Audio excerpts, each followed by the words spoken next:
Welcome to the deep dive. Today we're getting into something really personal for a lot of families, actually. Yeah, we're looking at apologies, authority, and how that plays out in the African diaspora. We're drawing a lot from experiences related to, Nigerian, Ghanaian, Kenyan, Zimbabwean backgrounds. And we start with something that probably sounds familiar to many listeners, maybe almost uncomfortably so. Right. The fact that for so many people raised in these contexts, hearing a parent actually say the words, "I'm sorry," it basically never happened. The anecdotes we looked at were just, wow, really something. Like the father, remember this one? He accidentally slams his kid's fingers in the car door. A clear mistake, right? Obvious injury. Mm-hmm. But the reaction isn't, "Oh no, are you okay?" It's, "See, that's why I told you to hurry up." Always wasting time. Oof. Yeah. The blame gets flipped onto the child for their own injury. Or that other classic one, the missing TV remote. Mom tears the place apart, lectures the kid for being irresponsible. For 10 minutes straight. Yeah. Only to find it, like, under her own leg. Yeah. And does she say, "Oh, my mistake"? No. Nope. The child's just waiting, hoping, and gets nothing. Maybe the subject changes, or worse, another comment about wasting her time. Exactly. And that whole dynamic where blame only flows one way, downwards. Yeah. That's the core issue we want to explore for you, the listener. Can parents from these backgrounds apologize without feeling like they're, losing control, losing their authority? And what happens when they're raising kids abroad, in places like the UK, the US, where apologizing is seen very differently? The stakes get really high. Okay, so that's our mission today. We'll unpack the cultural roots of this silence, look at the sort of hidden damage it causes. And importantly, offer some ideas, maybe a blueprint, for how to bring together that cultural strength with emotional intelligence. Right. Let's start with the cultural legacy then. Why is saying sorry seen as such a threat? Well, a lot of it boils down to the family structure. In many of these cultures, historically, it's been very hierarchical, very vertical. Vertical, immediate. Think of it like dad at the very top, mom just slightly below, and then the children. Well, they're down near the base, receiving instructions. Okay, I can see how that structure might have been necessary, historically speaking, for survival, for keeping order. Absolutely. When your main focus is protecting the group, making sure everyone survives, having a clear chain of command where respect equals obedience, it's efficient, no question. But you're saying it's maybe not always the best for relationships within the family, even if it's efficient for, say, managing a crisis. That's the trade-off, isn't it? It's great for quick decisions in tough times, but maybe not so great for, emotional connection. Yeah. The thinking became, the adult must be infallible. Because showing you made a mistake? Is seen as a crack in the armor. That's the phrase that keeps coming up. Ah, that fear of the crack, I get it. Yeah. And in that traditional view, admitting fault is like opening the door to disrespect, to chaos, even rebellion. It undermines the authority you need to keep things stable. So the parent's role isn't just to guide, it's to be. Right. Always. Pretty much. And you see this baked into the culture, like in Proverbs. Oh, yeah, the Proverbs are fascinating. Give us an example. Okay, so in Yoruba homes, there's a saying, "Alagbani owa oriokmashi aitan," which means, roughly, the elders present so the child's head doesn't misbehave, or the child cannot be right. It basically says the elder's perspective automatically cancels out the child's. Wisdom flows from the top down, period. The adult is right just because they're the adult. Yeah. Or in Ghana, the Akan proverb, "Obin kier abofra nama." Okay. No one shows a child God. Mm-hmm. It reinforces that same idea. The adult is the source of all truth and guidance. Yeah. Almost like they have a divine mandate. You can't question the source, right? So if you're listening, the main thing to grasp here is that this silence, this difficulty with apologies, right, it's usually not about being cruel or unloving. No, it's deeper. It's this ingrained cultural fear, often born from historical necessity, that admitting you're wrong makes you look weak, vulnerable. And that vulnerability risks losing the very authority they believe keeps the family safe and orderly. Exactly. Unquestionable authority becomes the main tool. Okay, so we understand why the silence exists. Now let's talk about the cost. What actually happens down the line when kids grow up with parents who just can't admit when they're wrong? This is where we see the real, the dangerous ripple effect. Mm-hmm. The first big impact is what you could call emotional shrinking. Emotional shrinking. Yeah. Imagine a child points out something unfair or says, "That hurt my feelings," and the parent's response is deflection. "Oh, you're too sensitive," or "Stop crying over nothing." Mm-hmm. I've heard variations of that. What does the child learn? They learn that their feelings don't count. Or worse, that their feelings are an inconvenience, so they start to suppress them, to shrink them down. To fit in, to survive that environment. Right. And then as adults, these same kids find it incredibly hard to say, hey, I need this, or that's not okay with me, without feeling this wave of guilt. Because asking for something feels like challenging authority, like being disrespectful. Precisely. Setting a boundary feels like starting a fight, the very thing they were conditioned to avoid. That makes a lot of sense. Okay, what's the next ripple? The second one is modeling. Kids learn by watching. Right. So if they constantly see their parents dodging blame. They learn to do it too. Exactly. They become experts at the "it wasn't my fault" game. Yeah? They carry that pattern into friendships, into marriage, even into their jobs. Can you give an example, maybe in a work context? How does that show up? Sure. Think about someone who grew up with this. Now they're a manager. They make a clear error on a project report. Instead of just saying, oops, my bad, I'll fix it. They go on the defensive. Totally.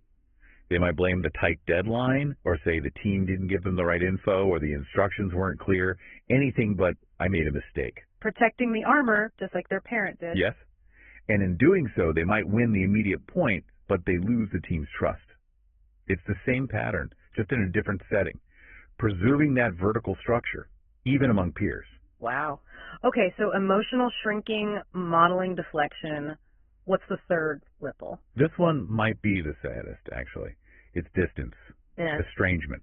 How does that happen? When kids feel their hurt is just constantly ignored or dismissed, eventually they stop trying to explain. They realize arguing is useless. So they don't fight back. Not always loudly. Instead, they just withdraw. They pull their emotional energy away. They create distance. We talked about that image from the source material, the child living in the same house, but their heart is already somewhere else. Exactly that. It's powerful, isn't it? They start looking for that validation, that emotional safety outside the family with friends, maybe a mentor, later romantic partners. So the parent might think they've won by maintaining silence, by not apologizing. But they've lost the actual relationship. They kept control of the situation maybe, but they lost the connection, the trust. Okay, so if the price of never apologizing is basically losing your kid emotionally, we need to rethink what authority even means. Exactly. If authority just means I'm never wrong, then you're parenting by fear, not by wisdom. And fear isn't sustainable. People need connection. So we need a different model. I really like the analogy used in the source material, the baobab tree. Oh, the baobab. Yes, it's perfect. Think about it. Huge, strong, ancient, stands tall, definitely has authority, right? Absolutely. Commands respect. But what else does it do? It provides shade, shelter, refuge. It doesn't just cast a shadow of intimidation, it offers safety. So true authority should be like that. Strong, but also a source of comfort and safety. That's the idea. Apologizing isn't weakness, it's being real. It shows you're strong enough to be vulnerable, which actually makes you a safer refuge. So the fear is losing the crown, right? Yes. We need to show parents how they can apologize, show that vulnerability without giving up their role as the leader, the elder. It's about being a leader, not a dictator. There's a huge difference. Okay, let's make this practical. Walk us through a scenario, a common one, maybe a bit high stakes. All right. Say a teenager comes home late. The parent is worried sick. And when the teen walks in, the parent just explodes. You're so irresponsible, you'll probably fail university because you have zero discipline. Really harsh character attack. Ouch. Okay. Later, the parent finds out the teen was late because they were helping a friend who had a minor bike accident. They stayed until the friend's parent arrived. So the parent realizes their outburst was completely unfair, based on wrong assumptions and fear. Exactly. Now what? The parent feels terrible, but also maybe defensive. How do they fix this without feeling like they're losing face or inviting future backtalk? Right. What's the apology blueprint here? Okay, first, wait till things cool down. Then, approach calmly. Focus only on your behavior. Use strong, kind words, something like, look, I was really worried when you were late, and I reacted out of fear. But what I said was unfair. Attacking your character, bringing up university, that was wrong. I am sorry I used my fear to hurt you like that. I'll try to manage my reactions better. That's very specific. It owns the action and the impact. But I wonder, couldn't a parent feel tempted to add a but? Like, I'm sorry, but if you hadn't been late. Oh, the conditional apology. Yeah. That's the old armor trying to protect itself. Adding a but basically cancels out the sorry. It shifts blame back. Right. True accountability is just owning your part. I did this wrong thing. Full stop. Our blueprint sticks to that. just the parent's mistake in that moment. And what does the child learn from that kind of apology? It seems like more than just, Mom, Dad is sorry. Oh, way more. They learn 3 huge things instantly. 1, it's okay to be wrong and admit it. The most powerful person they know just did. Okay. 2, words have real power and consequences because the parent specifically named the hurtful word.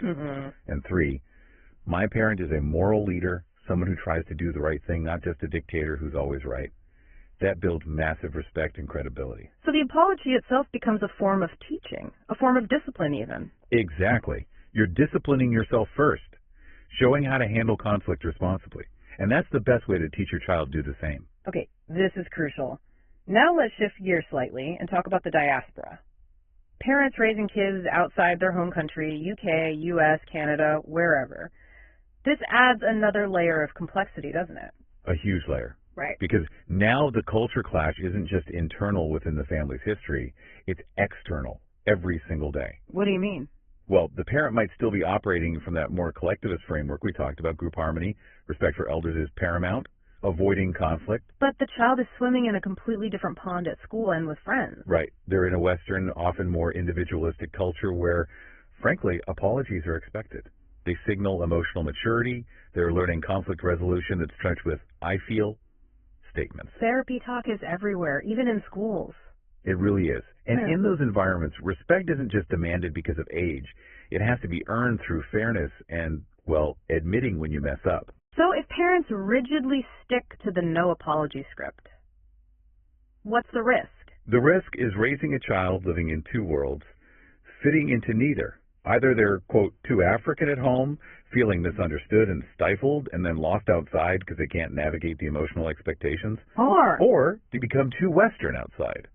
They learn the language of feelings, they're assertive with friends, but at home they feel completely disconnected, disrespected, maybe even alienated from their own family culture. That's a painful split. Neither option sounds good for the child's well-being or sense of identity. Not at all. We want kids to feel rooted and emotionally capable. So we need that blueprint again, but specifically for this diaspora context. Practical steps. Okay, let's hear them. 3 actionable steps for apologizing effectively while staying true to cultural values. Step 1. Timing. We mentioned it before, but it's critical here. Don't apologize in the heat of the moment. Wait until everyone's calm. Why is that extra important here? Because in a cross-cultural context, emotions can be easily misinterpreted. Calmness allows for clearer communication and reinforces the parent's thoughtful authority, not just reactive anger. Got it. Calm equals authority. Step 2. Language. Use strong but kind language. And kill the conditional phrases. No, I'm sorry if you felt hurt. Because that puts it back on the child's feelings, not the parent's action. Exactly. It sounds like you're questioning their reaction. Yeah. Instead, own your action directly. I hurt you when I yelled, or what I said wasn't right, followed by a clear, I am sorry. Simple, direct, takes responsibility. Own the action. Okay. And step 3. This one keeps the elder role intact, right? Yes. This is key for parents worried about losing authority. Balance the apology with teaching. After you've apologized and it's been received, shift focus slightly. You move towards future behavior, demonstrating leadership. Say something like, okay, next time, let's both try to handle that better. Maybe we can agree to take a break when things get heated. I'll work on that too. So you model accountability first, then model a solution. You're still guiding. Precisely. You're moving from blame, who was wrong, to progress.